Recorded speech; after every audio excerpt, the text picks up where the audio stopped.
So good morning, everyone, and welcome to 10th KLF Bhava Samvad.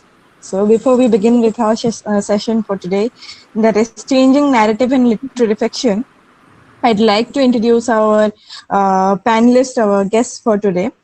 So Humra Qureshi is a writer, columnist, journalist. Her books include Kashmir, the Unending Tragedy, Reports from the Front Lines, Kashmir, the Untold Story, a volume of her collective writings, Views, Yours and Mine, two short story collections. Her essays have been published in several anthologies and she has co-authored Absolute Khushwant and a series of writings with the late Khushwant Singh. Mandira Ghosh is a poet and author of eminence. She is the present treasurer of the Poetry Society of India. She is the recipient of prestigious Bharat Nirman Award 2020 in literature and also been awarded by the Asian Literary Society as Indian Women Achiever in Literature this year. Awarded with a Senior Fellowship, Ministry of Culture, Government of India. Author Press has published this month her first volume of short stories, Broken Wall.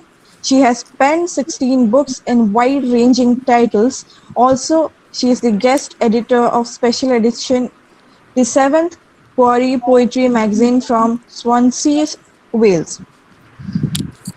Amit Dasgupta says he's an aspiring writer who has worked in the civil service. He is a diplomat for 34 years. His most recent book is The House and Other Stories. Earlier books include The Divine Peacock, Understanding Contemporary India, The Perennial Tree, Telling Tales, Children's Literature in India, Strategic Shape of the World, India for a Billion Reasons, The Lost Fragrance, Wisdom Tree, Lessons from Ruslana, In Search of Transformative Thinking. He has published extensively on foreign and security policy and on development and management related themes, and over past few years on India's higher education challenges. Sahana Ahmed is a fiction writer and poet based in Gurugram, India. Her work has appeared or is forthcoming in Flash, the international short story magazine, The Hindu Business Line, Tiny Spoon, Cha, an Asian literary journal, and her literature, among others. Her stories have been featured in anthologies by Juggernaut Books, Gnashing Teeth Publishing, and Potato Soup Press. She is the author of one novel, Combat Skirts, in 2018. So let me introduce our moderator in search of transformative thinking. Just a second. Just a second.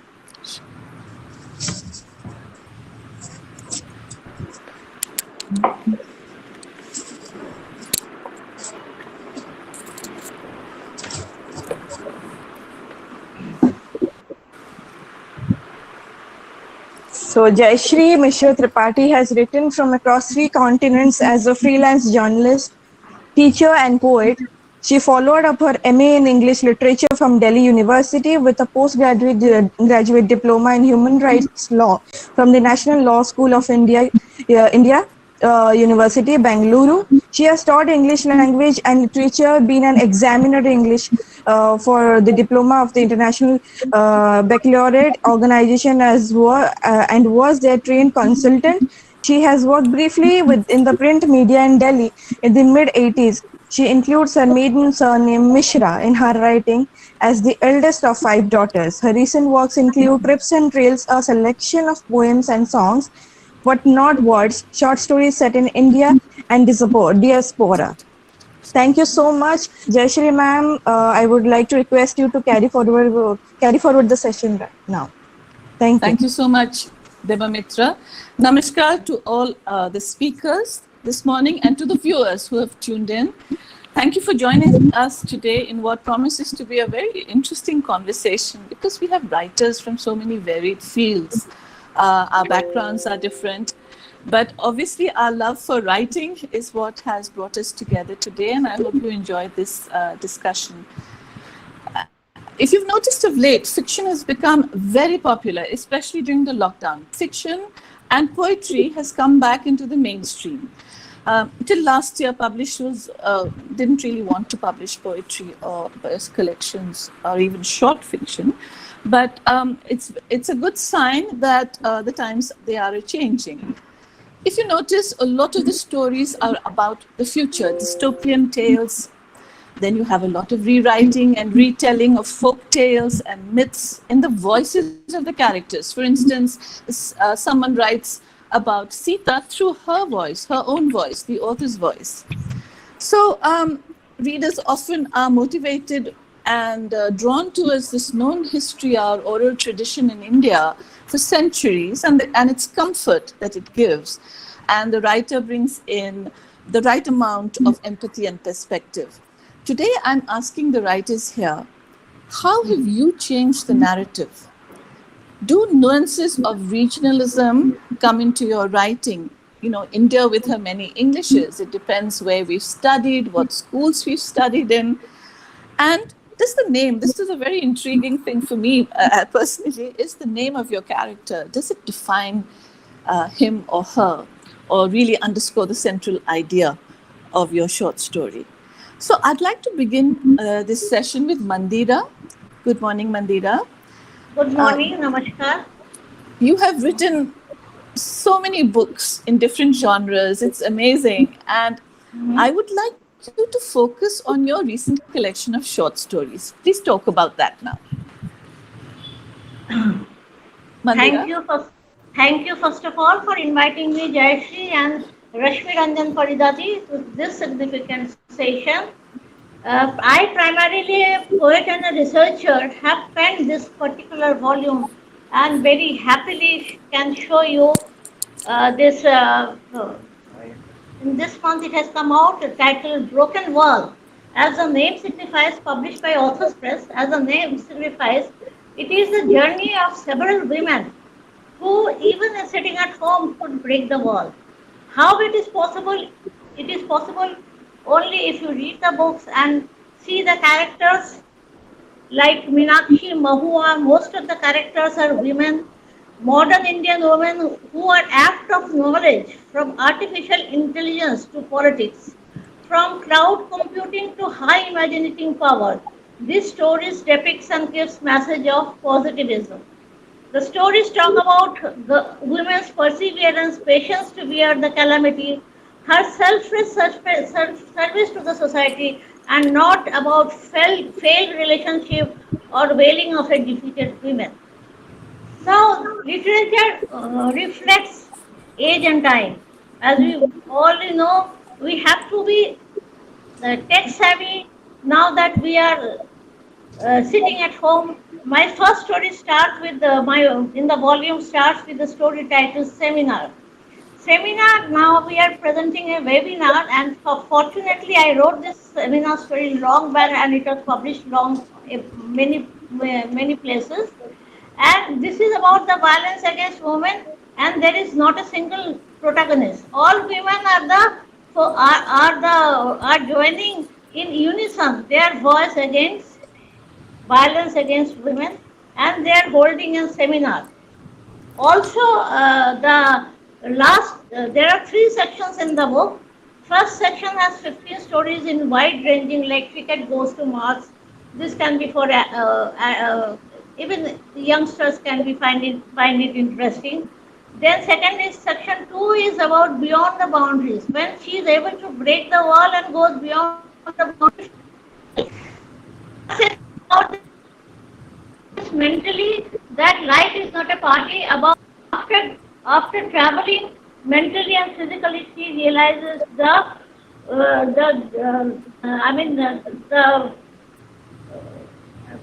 depression we pass through of famine, and finally she realizes the meaning of the cursing.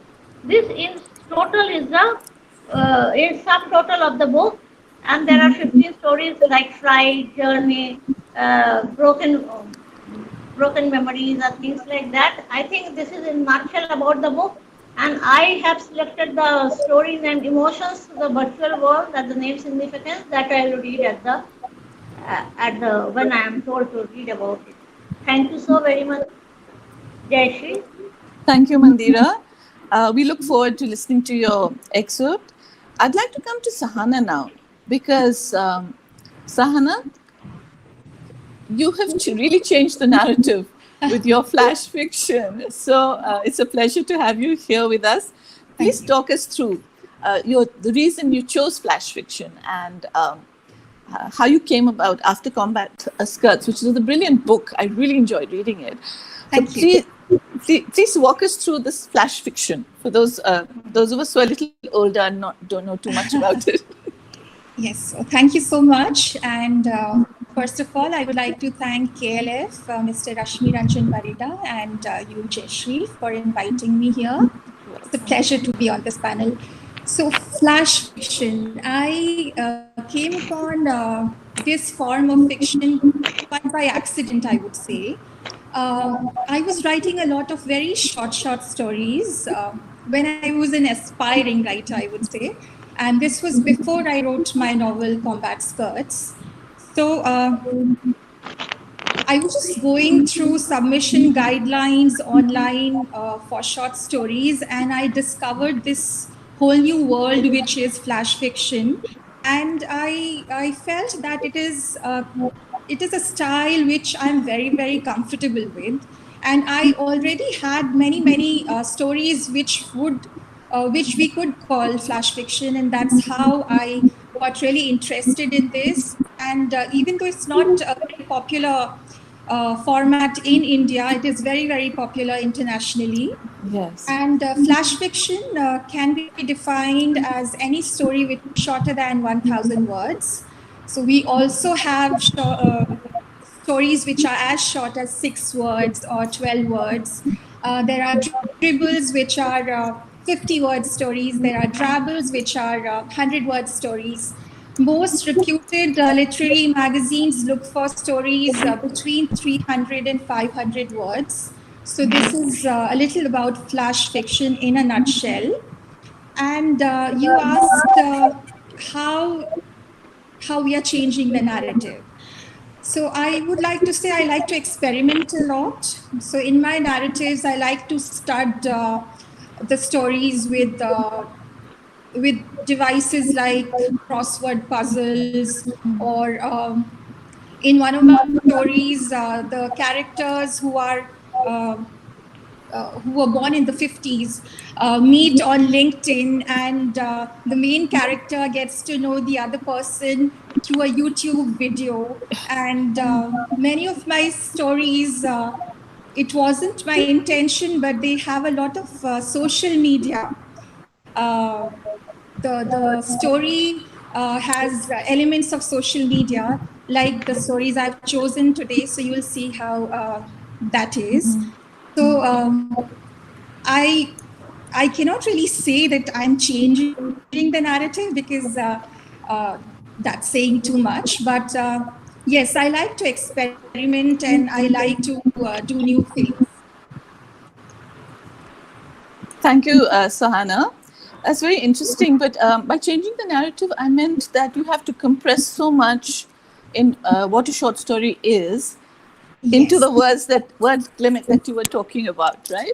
Yes. So I would say probably it's because flash fiction, even though you're telling a story, but it needs the discipline of poetry, which I felt was very interesting. There's a lot of subtext. There's a lot going on between the lines.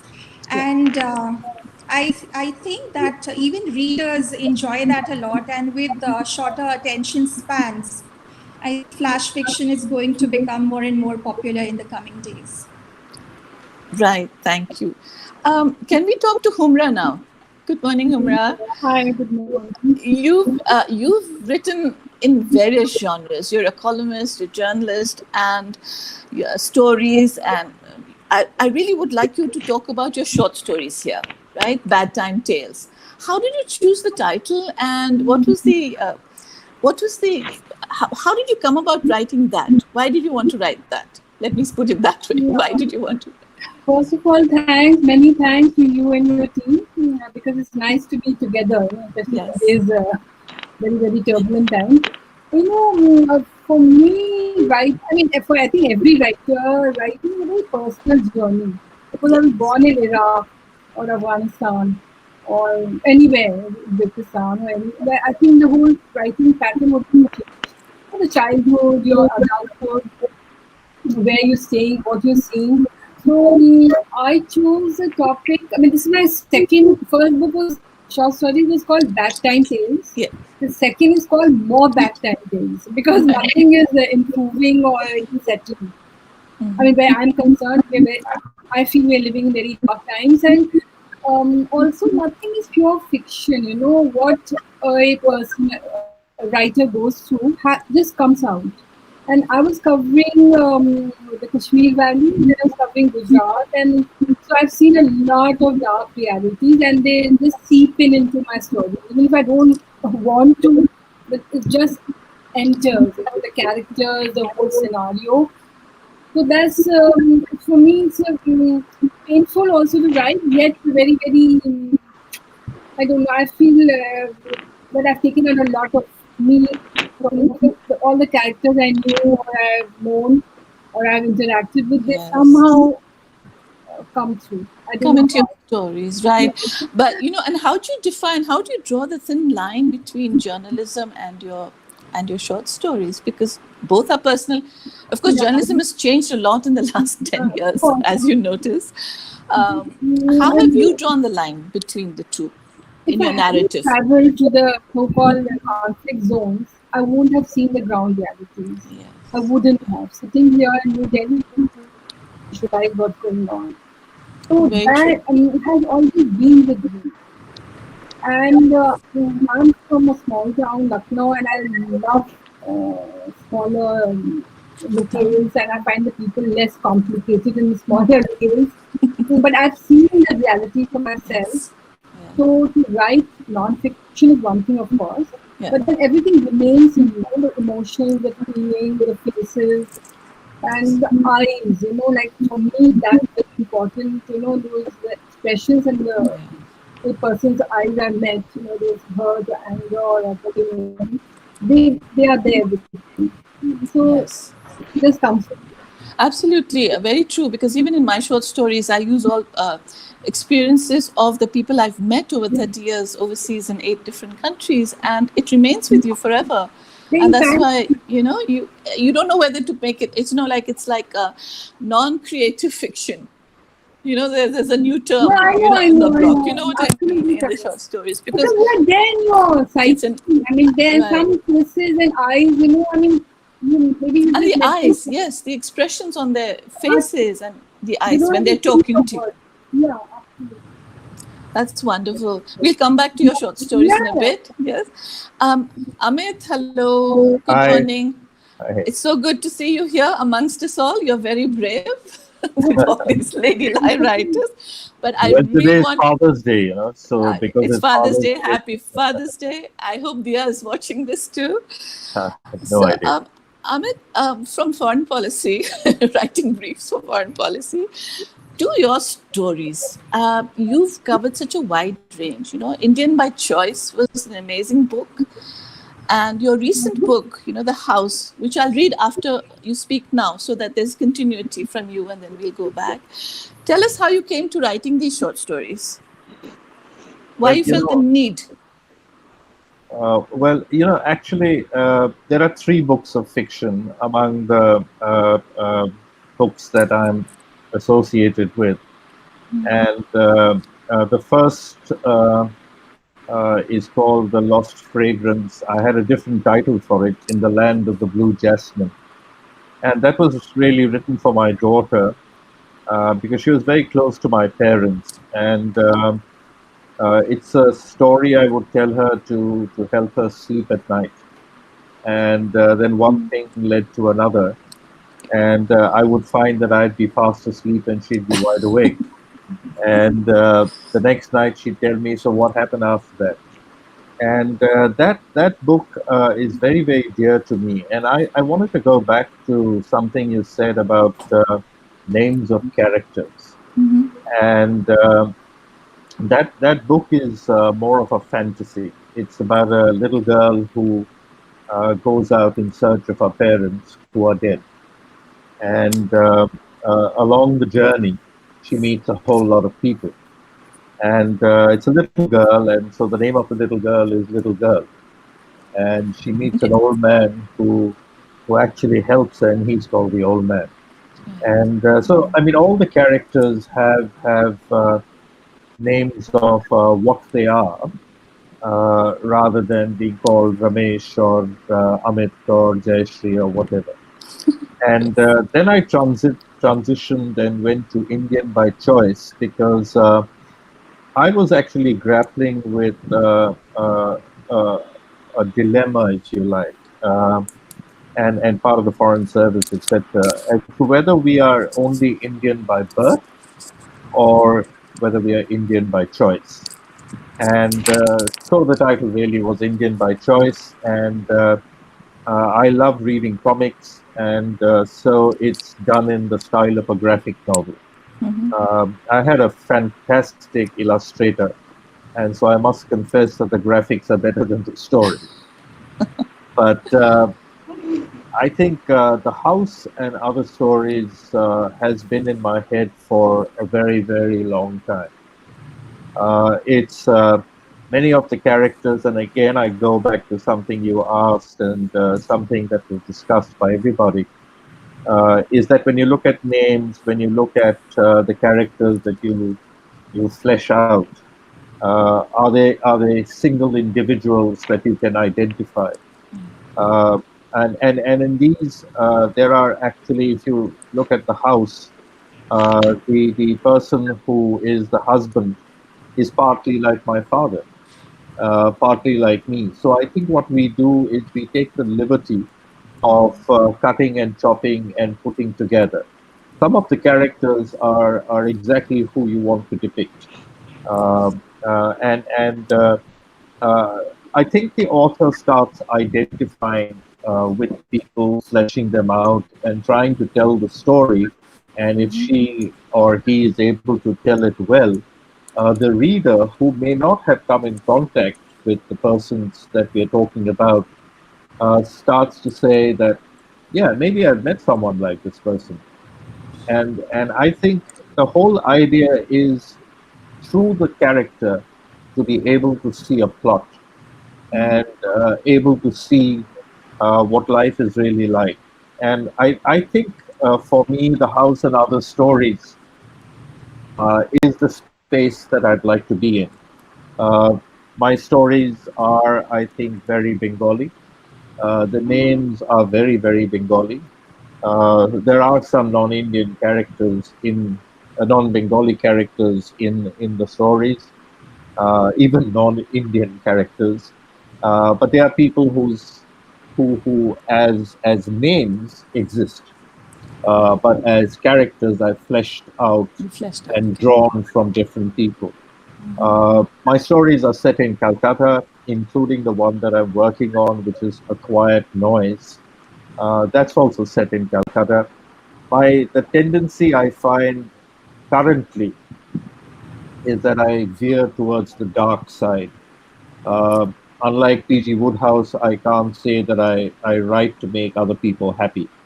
I don't think any of my 3 stories in The House and Other Stories are happy stories.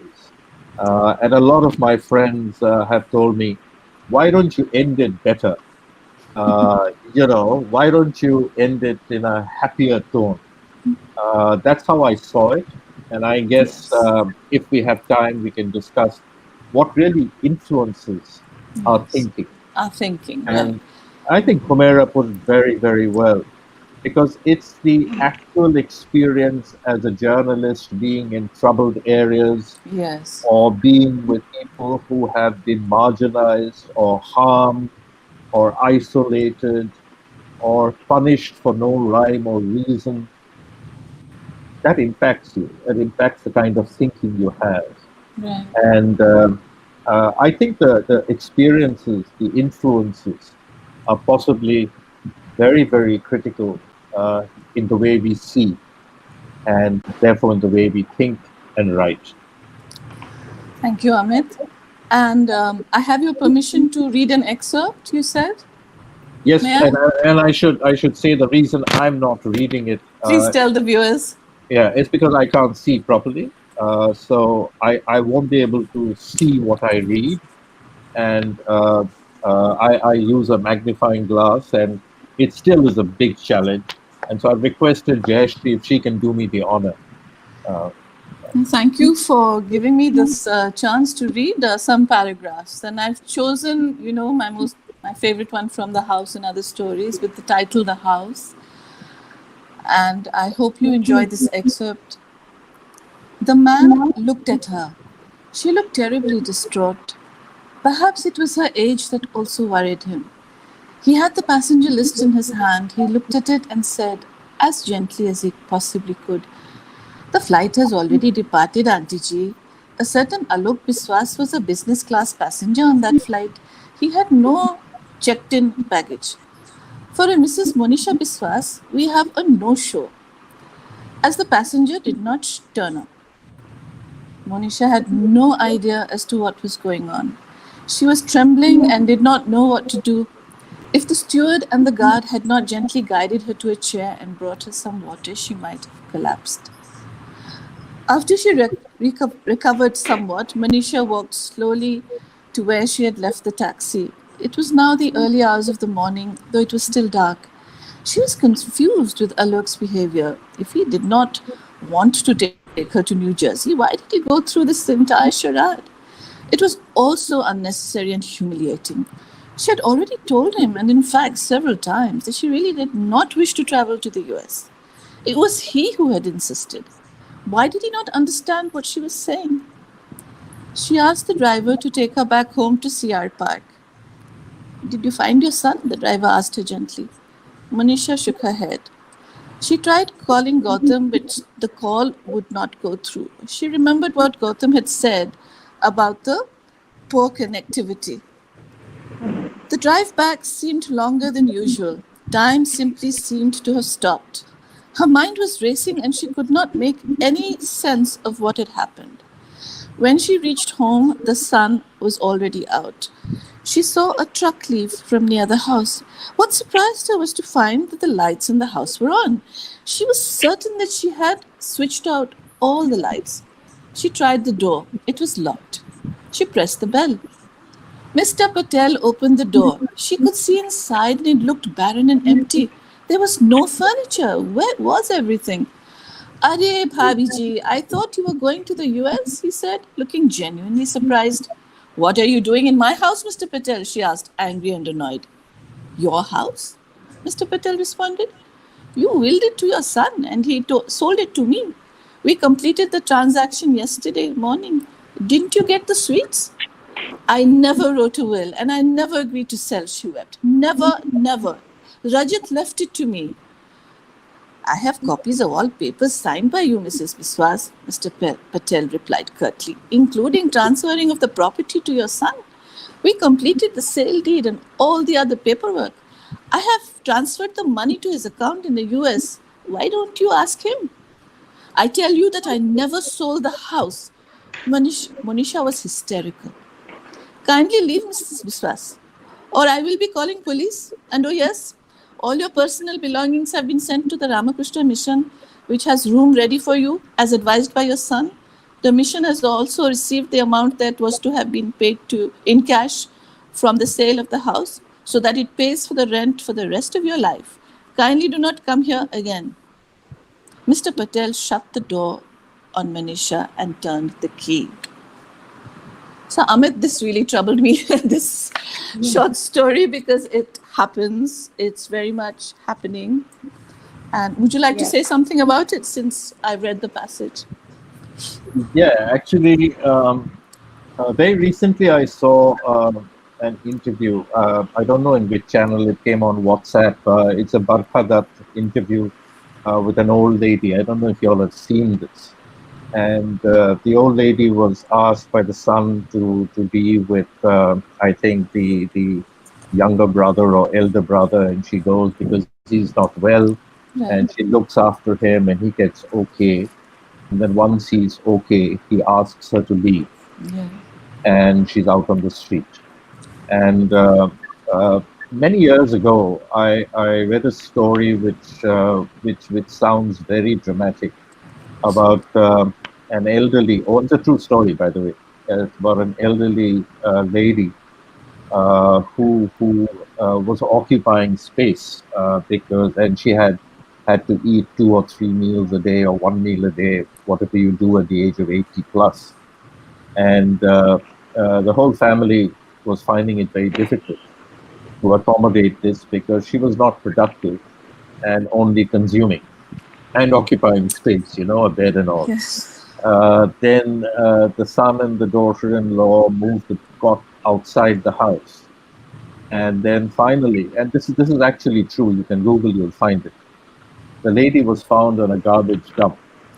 And when she was questioned by the journalists, she said, I'm a useless person.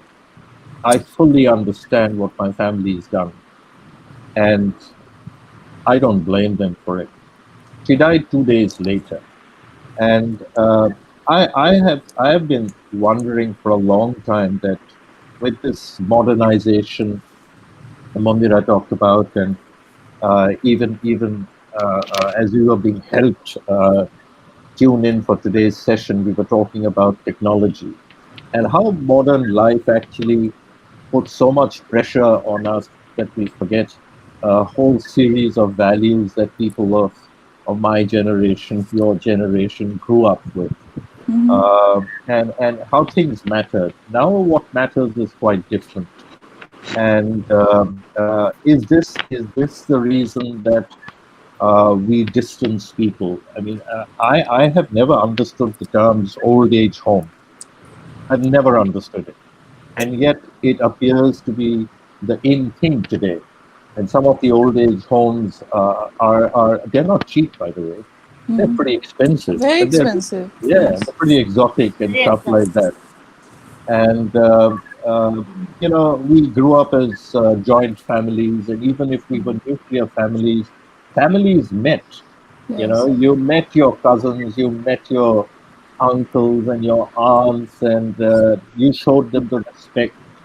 You touched their feet and you ate with them, you bonded with them, you connected with them. Somehow all of this seems to be mythical now. They're all part of stories. Yes. And you asked about folklore. It's possibly all folklore. And I think people like, the four of you and myself, we're probably very blessed because our children treat us differently.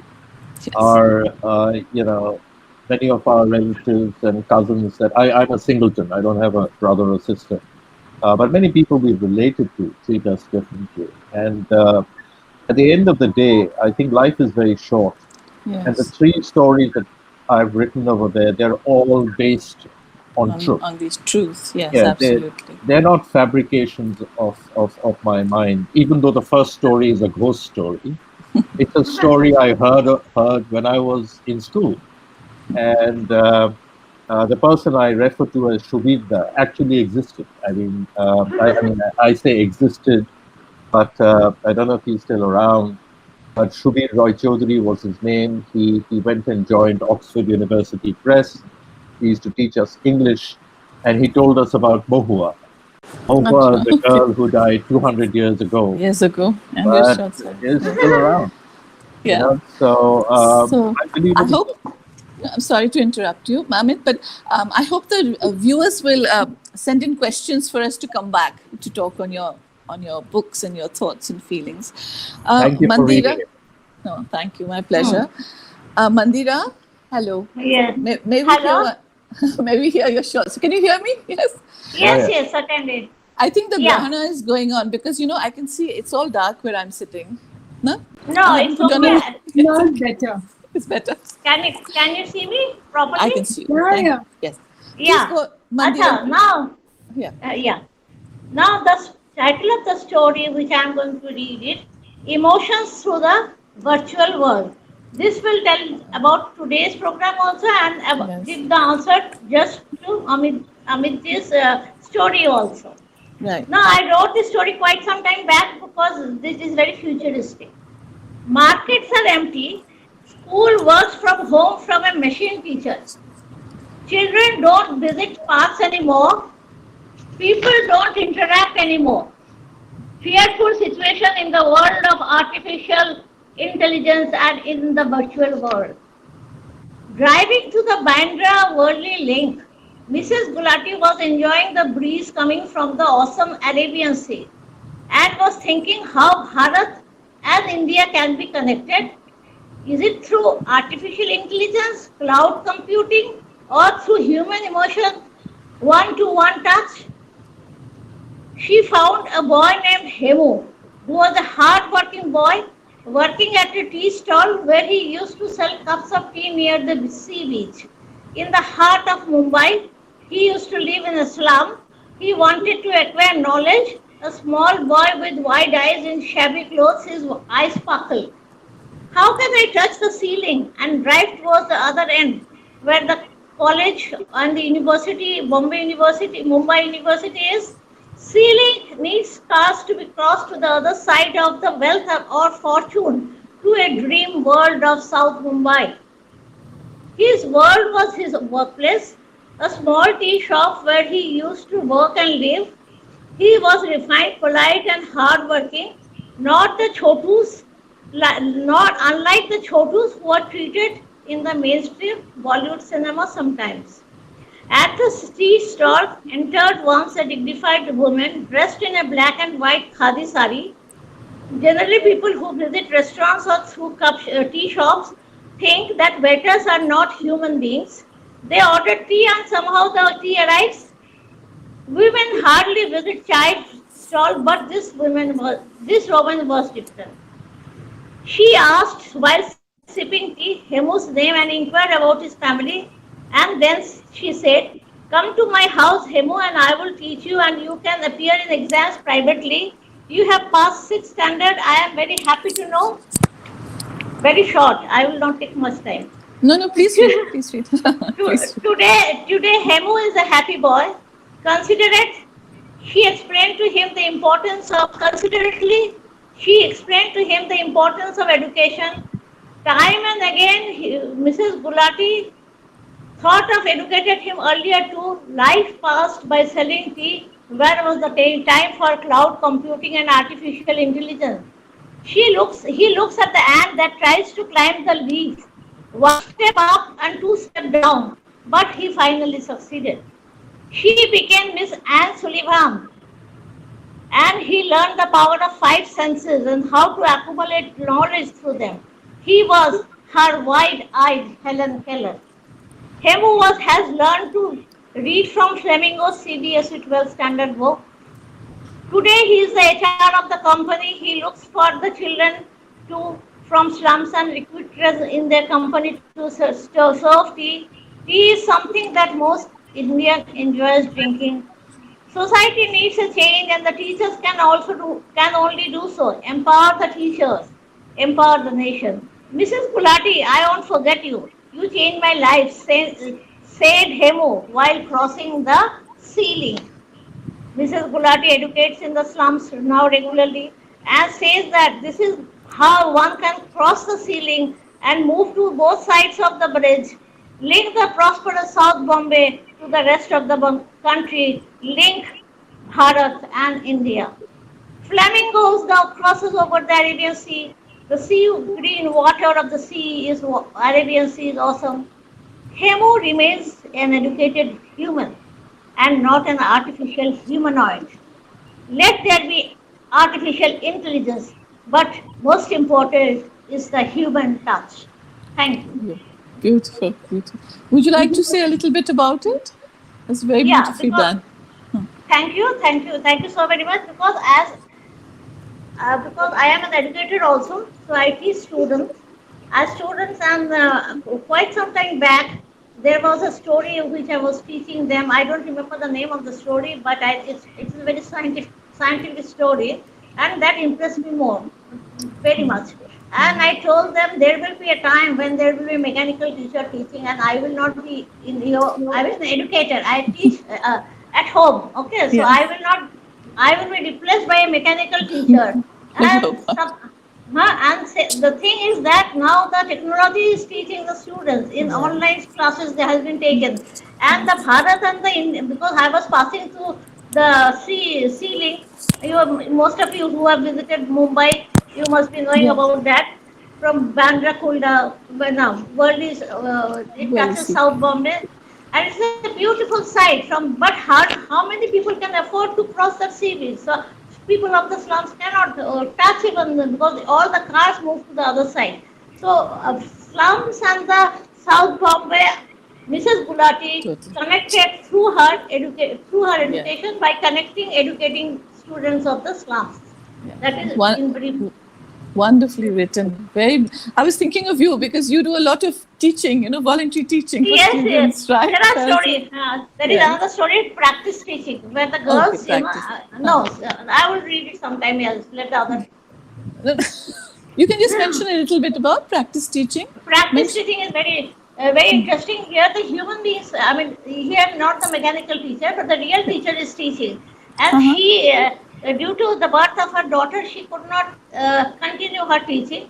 But in her, I will just read the last 4 lines. This is very Yeah. interesting in the sense this is very current. Current, just a minute. I got it. Now the thing is that I will read just the last part. It was 1984, a year of turmoil, the year of riots. She, the educator, is now a woman in her late 20s, and her daughter Maitri was born in the year of turmoil. As a mother, she looked in her daughter's face. She witnessed the reflections of lovely students. She was a teacher. Sabiha, Gurpreet, Margaret, and Arundhati. You understand? She saw a reflection of an undivided India in her face, in the daughter's face. She had lost her best friend Paramjit in one of the worst riots in modern India. She searched for Gurpreet, leaving her baby unattended in her residence. Gurpreet, Gurpreet, where are you? Gurpreet, Gurpreet, Gurpreet. In the state of Orissa, she looked for Margaret. Margaret, Margaret, Margaret. In Gujarat, she frantically looked for Sabiha. Sabiha, where are you? Sabiha, Sabiha, Sabiha. Near Dhaka, she looked for Arundhati. Arundhati, where are you? Sisters, miss, sisters, miss. Empty echoes filled her heart. Soundless sound echoes, and no answer was received. Lovely. Thank you, Mandira. We'll come back to you at the end of the thing. Now, I would like to ask Sahana to read her flash fiction. Then we'll come to Humra after Sahana. Sure. Thank you. So the story I'm going to read is called Amin Sahib Learns to Cook. It was inspired by my mother, but I've made the story a little more contemporary. I've put elements of social media in this. I have to say, however, that my mother is more social media savvy than I am. So this is called Amin Sahib Learns to Cook. She was now Amin Sahib, the youngest in the battalion. The service wife, she was told, must institute a home-like atmosphere for her man and her progeny. She must adjust herself to the community as she finds it. The community as she found it was too neighborly. The men were too curious, the women full of advice. Most of it the unsolicited kind, but that's how things rolled. She was in the army now. She had never learned to cook. Reputations were made and unmade in the kitchen, standards were high. So late in the evenings, she made her captain teach her skills. They started with chai, moving up the food chain, one recipe at a time. She was glued to YouTube, her girlfriends sent her pins. Sergeant Blim's drumsticks and General Haram's wings, Major Gray's chicken and Cavalier's grill. Soon, with the blessings of Nigella, she was a domestic goddess too. Her household grew in proportion to her prowess in the kitchen. Sunday to Sunday, trips were made to the regiment store. An herb garden bloomed on her windowsill. Her travels added to her pantry, rajma from Jammu, kesar from Kashmir, coffee from Coorg, Nilgiri tea, 2 pressure cookers, 1 charcoal grill, and a food processor later, she conceived. The husband was euphoric. He started saving for a double-door fridge. However, fate had other plans. Maybe she was not ready, maybe it wasn't meant to be. The novelty of cooking wore off, monotony set in. The Mem Sahib started finding more and more reasons to not enter the kitchen. Her husband let her be. Now she's too tired to cook every day. Now she cooks only for Instagram. Thank you. Wonderful. Oh, very Wonderful, nice. Sahana. Thank you. That's Very nice. beautiful. Very nicely done. And you have Most one more enjoyable. Sahana, right?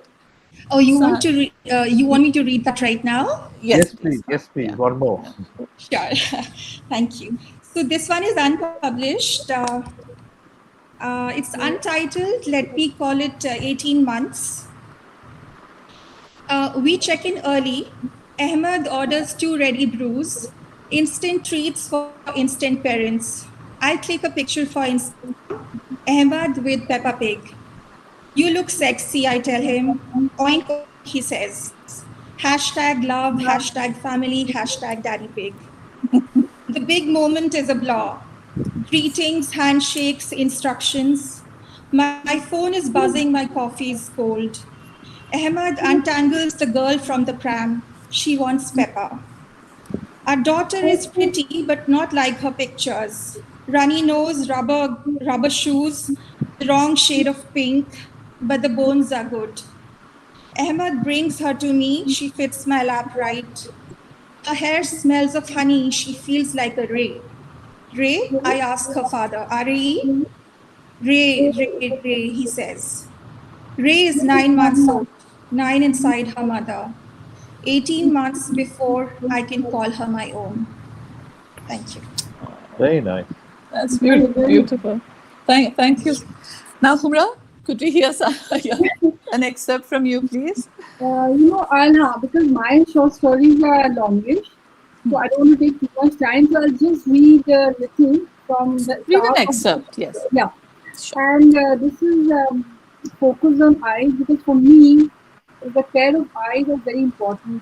The minute I meet a person, I can just make out what is inside. Eyes reflect the soul. Remember the poets Exactly. have written. I'm Eyes not reflect so the into soul. the interesting, Yes. So I mean, for me, that's the ultimate. So I'm reading out just two, three small paragraphs from the Yes, story, because please. it's long, then it's not fair. Please read. We'd love to hear it. Please read. Yes. It's called the Care of Eyes in the Chai Cafe. I'm not easily attracted or distracted, and for me, it's the pair of eyes that matters the utmost. For years, I've been looking for the pair of eyes carrying fierce intensity together with gentle warmth. But in this metropolitan, intense individuals are rare, rarity of sorts, you to find the intensity dripping eyes and impossibility, forcing one towards a self-fated shell of sorts. Till last autumn, during one of my travels, as I entered a chai cafe, what it was a pair of eyes. An aging man sat at one end of the cafe, and his eyes stood out from the ruins of what must have been a very handsome face. I stared at him till precise at his eyes, something remarkably potent about them. He stared back, and as I walked towards his table, he seemed okay if I sat across. Muttered he was waiting for a friend, muttered some more along the strain that now his friend wouldn't turn up. After years, I felt comfortable talking to a stranger with that let go of these inhibitions, that lack of confidence embedded in me right from childhood. Our talks started with the mundane, stretching further, centering around his interests, his displays, and his offshoots. His views carried more than hints of a definite personality. His deep voice, dripping with emotions, added to the very flow of words that way. And when we chatted and sipped chai for what 3 hours, I'd more than mumbled that it's time to go. Let go of those eyes. Though I didn't want to move from here, but from this person, didn't want this premature parting to take place. Because after years I sat attracted, his voice, this desperate expression, that penetrating gaze delayed a certain connectivity. I seemed to have found the pair of eyes I'd been looking for. We ordered more tea, another plateful of atta cookies. Dipping them in chai, we spoke on in a carefree way, and I sat there as though in some sort of a trance. No, I did not even bother to look at the watch on my wrist, nor mutter along the Alice in Wonderland saying, I'm late, I'm late. An interruption as a manager manning this cafe stood near our table to tell us it is time for closure of this cafe if of nothing else. Putting his hands on his knees, stretching his legs, he tried getting up. I extended my hand to catch it, continued holding it even as he moved up the cafe towards the outer room. I tried asking him if we could meet again. He looked somewhat tense. No, no.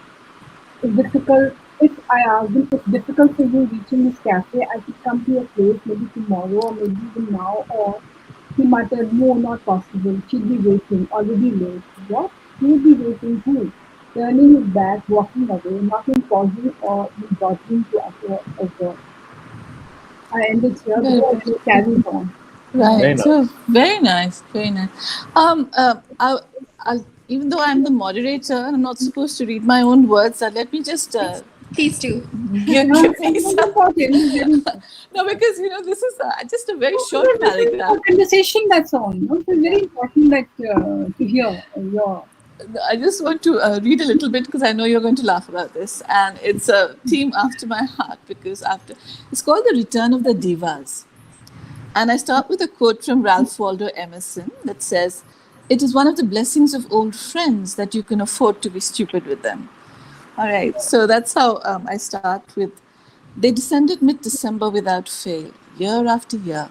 The return of the natives, those that fled colder climes and came home to India, to Orissa, battling with the parking fee attendants at Bhubaneswar airport, some haggling with the taxi drivers crowding the exit, others gliding disdainfully into pre-booked ones, beckoned in dual tones from bejeweled mobile cases. An extra large floppy bag slung over his shoulder, even a scarf or two tied with a touch of careless elan. Two extra large suitcases tightly wrapped in plastic to prevent the dust. The homecoming divas. In distinct age groups, the 30-somethings doing well mainly in Silicon Valley, and their predecessors, the 50-somethings, spouses of doctors, professors, engineers. Meera surveyed her drawing room, searching for minute specks of dust. Everything had to be just perfect for lunch with the divas. An annual event that was fun, well, if she could term it that, rather entertaining, as whatever transpired was food for gossip in the months to come. She smiled. A huge vase filled with tuberoses and birds of paradise had been placed on the armoire with the visitor's book, opened at a new page held in place with a thick scarlet ribbon marker. A special ink nib Mont Blanc fountain pen had been tenderly taken out of its original box and placed ever so carefully on a velvet lined pen stand.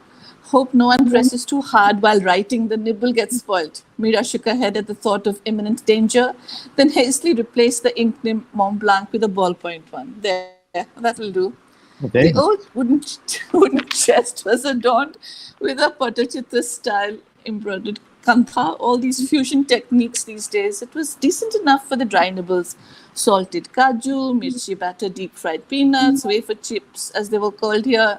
Even those kurkures that everyone seemed to love. Snob. No, just a weak stomach. Refreshing nimbu pani with soda would be served. First with sprigs of pudina, the fad here. Then the usual sodas, juice, no alcohol, unwritten diktat. Mira paused, then marched into the kitchen. Lakshmi smiled. Ma, why are you so worried? Last 2 years we have been doing this. You know why, Lakshmi? Nothing like a wicked conspiracy about other women to foster camaraderie. I'll stop here. This is just one part of one of my short stories, from across the lands. What I'd like now is for the authors here, would you like to ask each other questions? Let's start with Amit. Amit, do you have any questions for any of the writers? Yeah, I was actually gonna ask Sahana. I mean, the questions for all four of you, but I was wanted to ask Sahana because it's something. It's very new. I mean, I'm not used to flash fiction, and I remember when we caught up a few days ago. The only thing I could think of was a six-word short story. But really, how did you get into flash fiction, and what becomes themes that you write about? It sort of reminds me, and I don't mean this in a negative sense. When we were in service, I remember some 15, 20 years ago, all of us would be writing middles in newspapers, you know, and they were also like stories.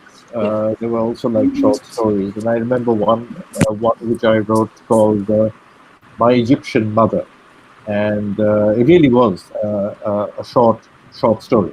So how did you get into this flash fiction? Because the two that you Genre, read out yes. were absolutely marvelous. Marvelous, absolutely. Enjoyed it so much, and yeah. So I mean, this would be my question, but of course, I'd had questions for all four of you. But let me just stick with Let's Sahana. start with Sahana first. Thank you so much. Thank you. So, like I said, I stumbled upon flash fiction by accident. I was Googling submission guidelines for short stories. This was before I, became a writer. I was just writing for myself, and there was a time in my life when I thought that I should get into writing properly as a profession. So I stumbled upon submission guidelines by a magazine called Flash, the International Short Story Magazine. I wrote to them. They accepted my story. This was We Are Leaving Bombay that Kumbra has written about very, very generously. Thank you. So it was later that I came to know that it was the Journal of the International Flash Fiction Association, very, very difficult to get into. And I got such great feedback for that story in one of the workshops that I attended later, that I felt that this was something I should do more of. So that's when I also started writing my novel. So flash fiction took a back seat. However, if you read my novel, you'll see that all the different sections and chapters have been written in the style of Flash. Why I say that is because a novel of that size conventionally would have probably 50 scenes. I included 80. So what that does is the reader feels that it is a very light book. They just are able to read every chapter quickly, and they feel it's very light.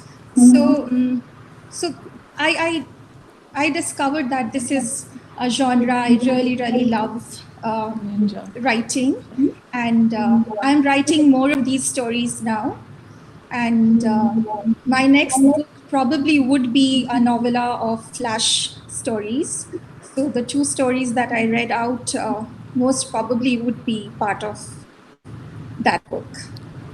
I hope that answers your question. No, it's good. I mean, I think one question always stumbles onto another, and I would have asked that when you were not writing flash fiction, when you were writing before that, did you uh, uh, play around with your characters and the scenes in more detail? Did you flesh them out so that you stretch them? Because I think what Jaishree might tell you, because she's read my book, is that my book is really like it's very visual. I don't know if Jaishree feels I'm using the right word, but you can see the scene. Yes, the images. Yes, they do. It's very visual. Yes. And so flash fiction may not allow you the opportunity to do that, or if it does, you have the brevity and therefore the mastery of the language to be able to describe something that someone else might take 10 pages. You're probably doing it in a few. So yes, even I have been told by my readers that my stories are very visual. And sometimes it's interesting because I have not even described anything, but they see all that in their mind. Yes.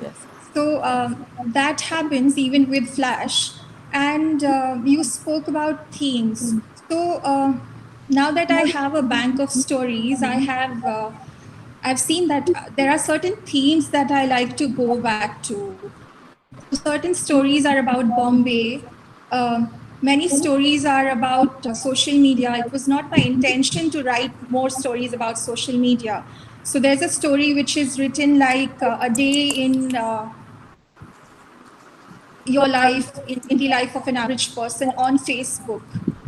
So the story is told via your status updates. There's another story which is written in the language of YouTube. So if you watch a lot of YouTube, I am very fond of minimalism videos. So they have a certain way of saying things. Yes. So I watched, one day I spent on YouTube. I tried and learned that language, and I a story called 30 Things I No Longer Buy. So it's a story told via 30 points, and there's a narrative arc. So if you go from point 1 to point 30, and you see that a story emerges. So then there are certain stories which are about motherhood.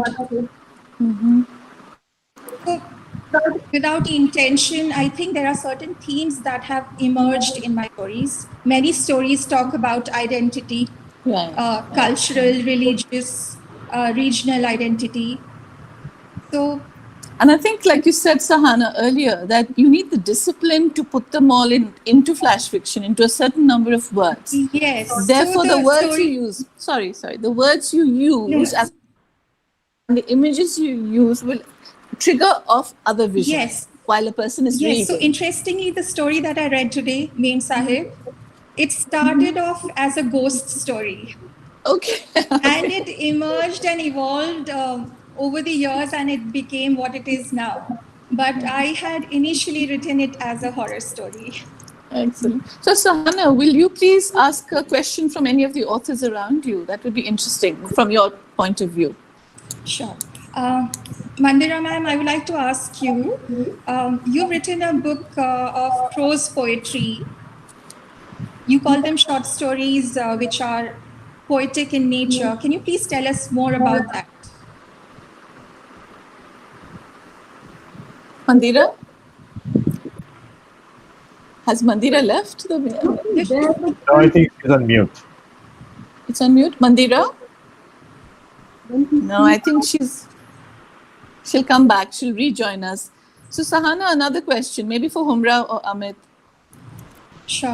Till we I think she's left. She might come back later. Am I allowed to ask you a question? Ask me?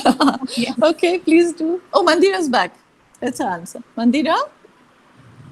Sahana, would you like to tell? Has she joined? Mandira? She needs to remove the mute on her system. All right, while we're waiting. Yes, Sahana, what would you like to ask? So your book, What Not Words, it also has very short stories. Yes. You probably won't call them flash fiction, but they are technically. Well, the first lot are, Sahana, because I wrote them just when flash fiction began in 1999. I don't think you were born then, but all that time ago. I was in Colombo, and flash fiction was coming into vogue at that time, not very popular. So my first set of stories, which were written years ago, the others followed suit, but those were written before the new century began. And flash fiction was coming in. They hadn't given us the 1,000 word limit in those days. That came much later. So yes, you're right. The first lot are sort of flash fiction. Right. And as you saw, as you've read, my stories don't have a happy ending, Amita. My stories don't have happy endings. They stop for the moment, because I feel the moment something stops, something else begins. Yeah. Isn't that life? Yes. Yes. So may I ask Mr. Dasgupta a question? Yes, sure. Provided you call me Amit. Okay, Amit. How do you decide where to end a story? Oh, I think I play a lot of chess, and because I play a lot of chess, there's a great saying by one of the greatest chess players in the world, a man called Alekhine, and he said, when you move the first piece on the board, you know how you will end the game. Yes, true. And it's something that has made a lot of sense and a lot of difference to me with a lot of things I do in life. And therefore the first step is very important. You think it through. So while I have a general outline of how I will end the book, what I do in between is where I play around. So I know, for example, A Quiet Noise, I know how it will end. It will end with a terrible death. But I use the rest of the time to build to that. So I think for me, a more difficult question would be, how do I lead to the depths? How you lead to the death. That's very interesting. I'm just wondering, may I ask KLF team if we have any viewers' questions? Devamitra or Sitanshu?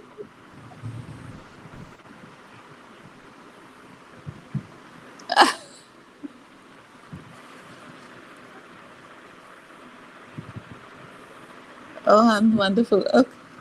Thank you. How does one see the messages? How does one see the messages? You can read them after the event, Amit. Already.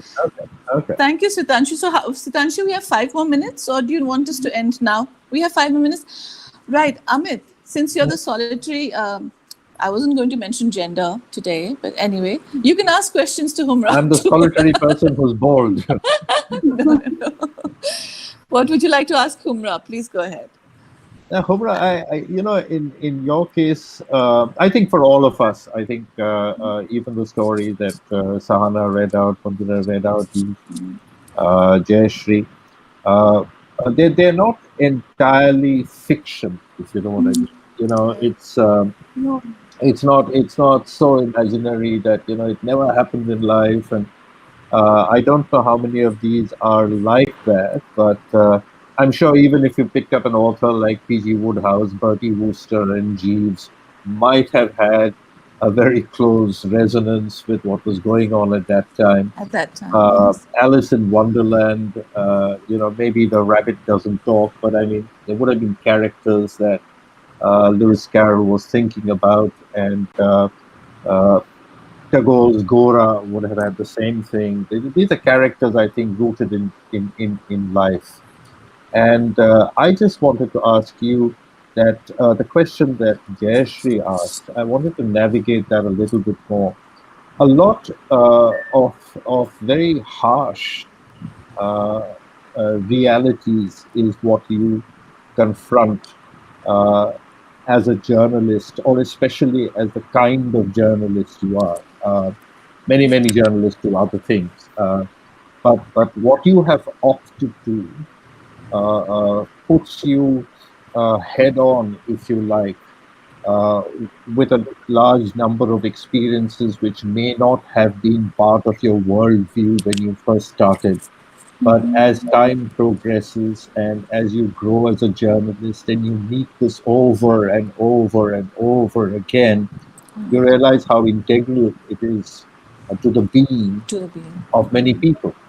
How do you keep your distance from a journalistic style of writing to a short story, which a short story can be completely rooted in truth. For example, there is, and I thought I'd mention this, there is this book by a man called Jerzy Kosinski, and he became very famous because of a Peter Sellers film called Being There. It's a very funny film about a man who never left the house of his employer. And the first time he left the house, after the employer died, all he walked out was with a suitcase and the television remote control. And he saw a fight going on in the street, and he decided to change the scene. So he pressed the remote control. So everyone found it funny, but he wrote another powerful book called The Painted Bird. And this is a story of how in Poland, as people fled Nazi Germany and the Gestapo and the SS, human beings became very cruel. Children became cruel. And there's a section of children coming across a Jewish girl and the brutality that takes place. And it's hard, it's harsh.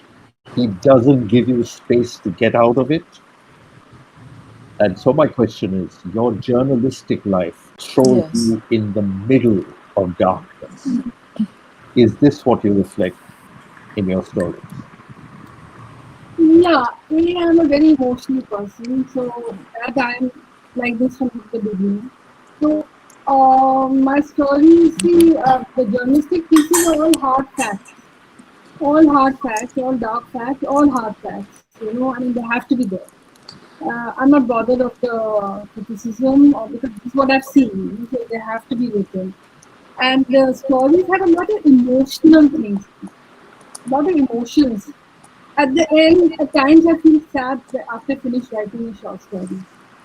Because these are actually all real characters. Of course, I've changed their names and a little bit of change in the settings, but they're all there. Like the woman I met years back, I think of her very often. Her son is missing, never to be found. Obviously, he was killed, but she didn't believe. And till date, in 22 years, she's been searching. So her eyes, the way she spoke, the way she held my hand, that I could help her. I mean, I couldn't do anything except write about her. But that definitely, I mean, we're human beings. And we see do leave a true impact. Definitely. Yes, very true.